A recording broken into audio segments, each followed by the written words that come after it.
Susan Nicholson and I sit on the Women in Payments Global Community and Mentorship Councils, and joining me today is Mon Landes from Amrop Carmichael Fisher.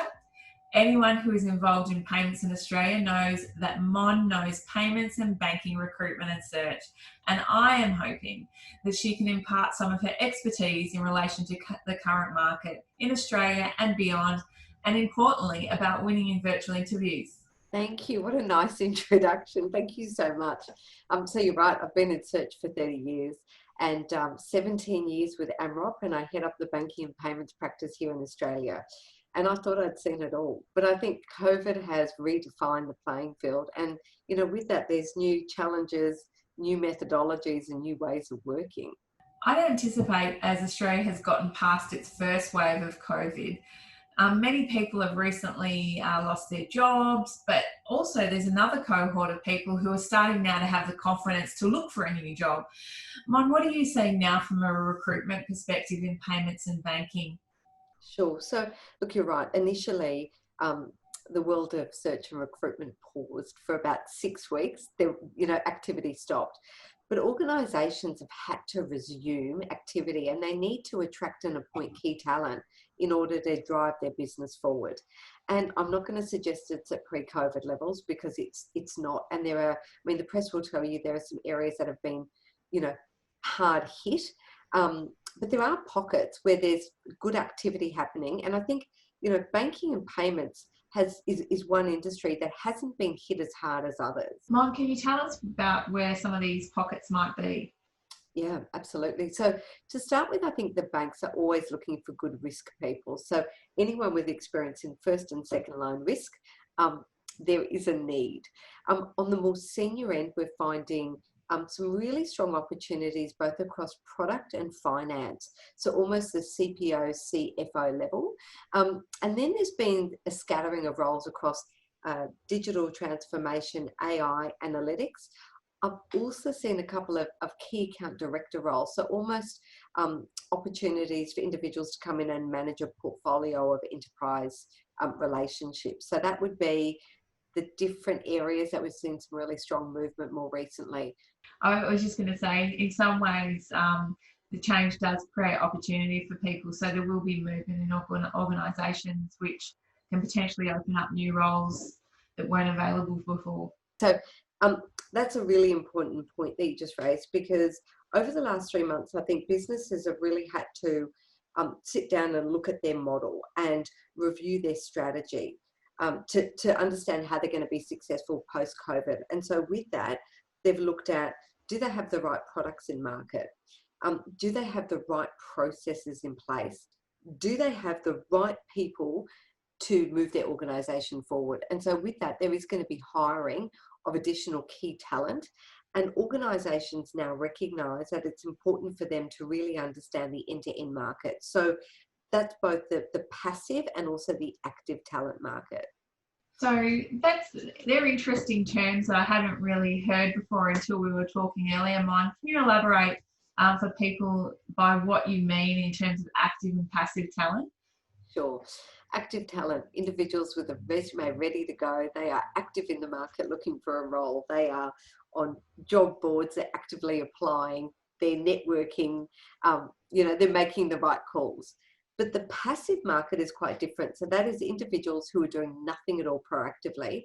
However, if they were approached with a role of interest, they would be very open to conversations and a move. So I think a lot of people would fall into the passive category, and there's obviously a lot of talent in there. How does that passive talent become known or have a profile so someone like yourself would have visibility of them? Interesting. So it's really about brand awareness, and it's about building your profile. And it's interesting because when you look at a market like Australia, and when you look at banking and finance in Australia, it's even smaller. And so your market reputation is invaluable. However, senior key leaders, interestingly enough, aren't great at building their external profile. Within their own organisation, where they've been aligned for many years, they would have worked with key leadership, maybe been involved in the strategy, have strong outcomes, delivered really strong results, and they would have a good brand.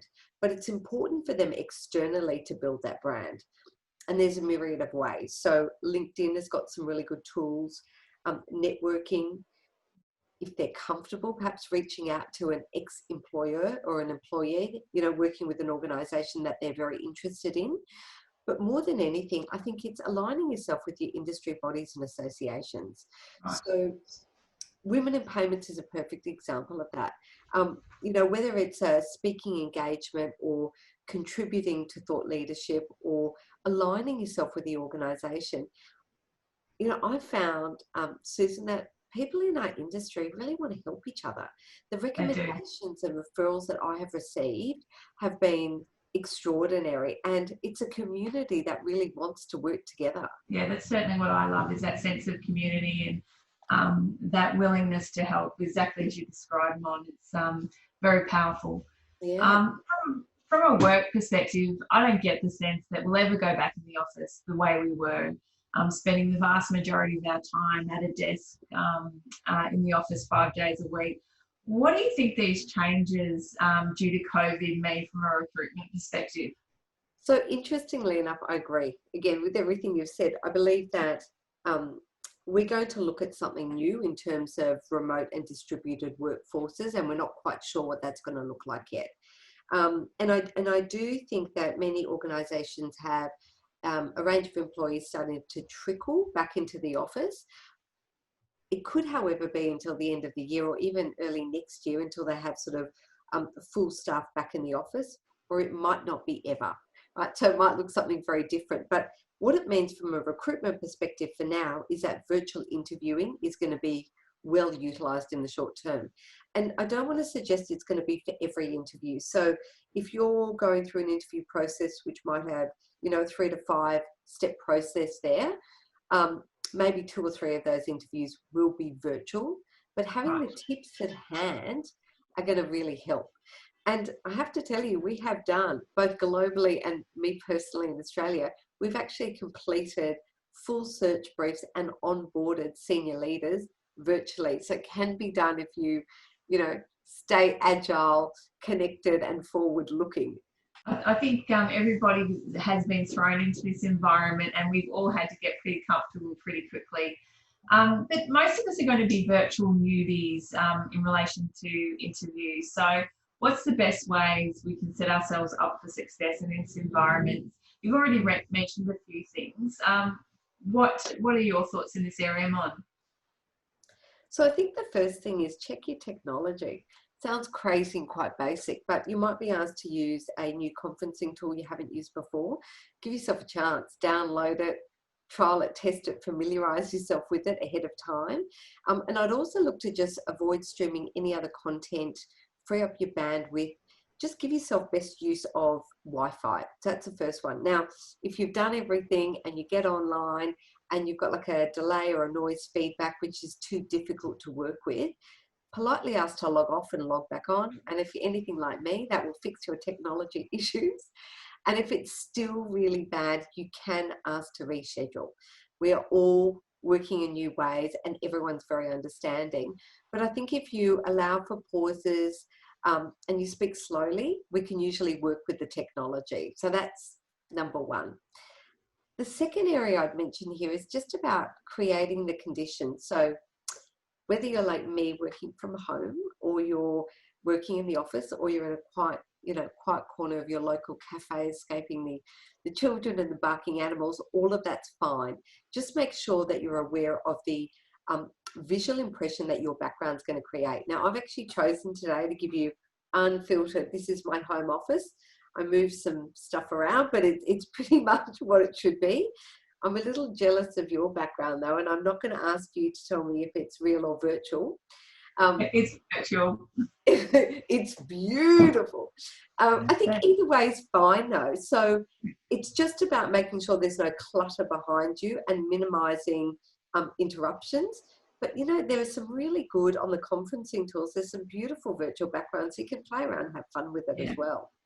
I certainly do that. It's a lot of fun. There's some beautiful background there. It's a lot of fun. And then the last one is plan effectively. It's an interview. So what is the objective for you of this meeting, and what is the message that you personally are looking to convey? I think here that you've got a tighter time frame usually, Susan, of just 60 or 90 minutes when it's virtual, and virtual meetings can very often be literally one after the other. So remain flexible, but apply some discipline and think about how you want to manage that period of time that you have available. You and I have spoken before, and I've often heard that interviewing can be a form of selling. What are your thoughts in this area? Is it the sales job? Absolutely. So I do think that interviewing is a form of selling, and I say selling, not exaggeration. So on both sides, if you are an individual looking at an opportunity, it's really important that your experience, your competencies, and your presence shine. On the other side, if you're an organisation, absolutely you need to focus on the position at hand, but individuals want to understand, where does that position fit within the broader organisation? So does it have access to the leadership team? Would they have the opportunity to be involved in strategy? What's the stability of the organisation, or the area that this role sits in? Is it one of growth? Does it have the investment dollars? You know, you need to almost give people a reason to want to move. And the key talent that you're going after, many of your key competitors will be as well. Yeah, that's very true. One of the big things I hear people struggle with in terms of remote working and specifically video conferences is it can be really tough to know if people are engaged. What are your thoughts in this area in relation to interviews? You've got to build rapport, and that's tough to do on an interview. And I would always say, you know, perhaps look at common profiles, common ground, a really good conversation starter. That might just help conversation flow a bit more smoother, or a bit more smoothly, I should say. So you can try that. In terms of being engaged, it's really some things like, you know, active listening, offering positive thoughts and comments, sitting up, keeping the energy level high, good eye contact, and then doing everything in your power not to be distracted. So don't look at that text message or that email. Be completely focused on the meeting. So that's one side. The other is be succinct. I have huge problems in this area. But there's just less time, well, there's less appetite, I should say, for elaboration on a virtual interview. And, you know, long explanations are really likely to cause disengagement. So I think you need to focus and stay on point. You might need to turn around as an individual and say, I have 3 or 4 really strong, valuable attributes I can bring to this role, and then talk through those and how they're going to make you successful in that position. Again, on the other side, as an organisation, what are those key areas that you want to further understand an individual's experience and success in, to know that they're going to be right and offer the right motivations to be successful?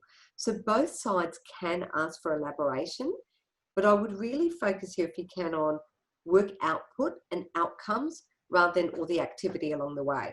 So an organisation could say, oh, Susan, you know, that's really interesting and a great outcome. Can you take me through the steps that you took to get to this outcome? So, you know, they can ask for further elaboration as they need. That's right. And I think it also depends on the level of the role in terms of the type of detail you share as well. Absolutely. That's great, Mon. On to a much more superficial question. Anyone who knows me knows I love fashion.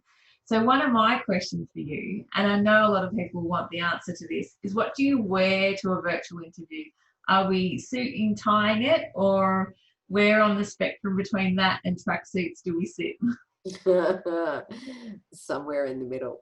I think it's interesting because, you know, particularly in banking and payments, it's more casual these days. So you don't find that many bankers wearing a suit and tie, and certainly not on a virtual interview. But, you know, organisations talking about dressing for your day. I would say when it comes to a virtual interview, wear exactly what you would wear to a face-to-face interview. So you want to show your commitment. And I think, you know, a lot of people also have an outfit they wear that just makes them feel confident. And once you kind of tick that box, very often the rest of the conversation just flows really smoothly. So dependent on the company, dependent on the role, but we're exactly the same as you would to a face-to-face.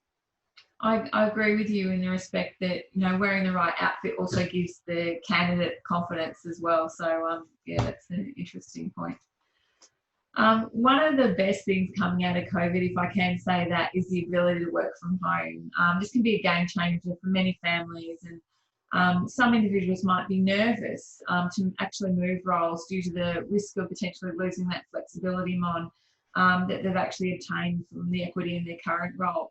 What are your tips for candidates in terms of negotiating the ability to work from home? You know, it's interesting. I don't even know it's about negotiating. I think it's more about understanding an organisation and in terms of for that particular organisation and that particular role, what they're open to.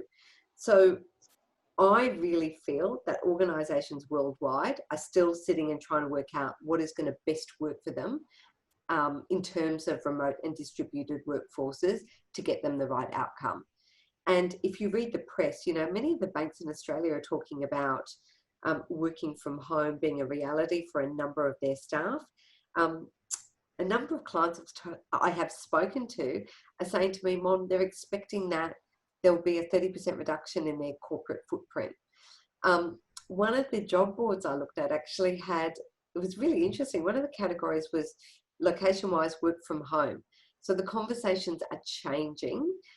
I think you ask the question, and it might not be in first interview, it might be second or third, but definitely you need to ask a question around flexibility.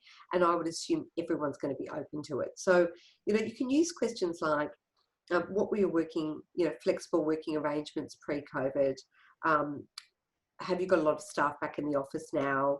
You know, what conferencing tools have you found effective in terms of having collaborative team meetings? And what are you looking at moving forward? So I think everyone's going to be very open, and each role and each organisation are going to be looking for something specific, but the question needs to be out there, and generally flexibility will be available. So all good things must come to an end. So as we look to wrap up our chat today, Mon, and thinking about closing our virtual interview, do you have any final tips? Just that on a virtual or video interview, there's no time at the end to exchange pleasantries while they take you back to the lift or reception. So plan to close with positive comments and make time to do this, please. I'd look to confirm next steps and actions, and then just show interest and appreciation and leave a really positive impression proactively. That's it. Well, that doesn't sound too hard, and I'm sure the tips you've given today, Mon, have certainly helped people in terms of how to tackle virtual interviews and where they might potentially look for opportunities. So I thank you for your time today and the insights you've been able to share. It's been an absolute pleasure as always. Thanks, Mon. Susan, thank you for your time. It was a real pleasure to chat with you today, and you know, I look forward to seeing you at the next Women in Payments event, whether that be virtual or face-to-face. Agree, Mon. Thanks for your time today. Can't wait. Take care. Okay, bye.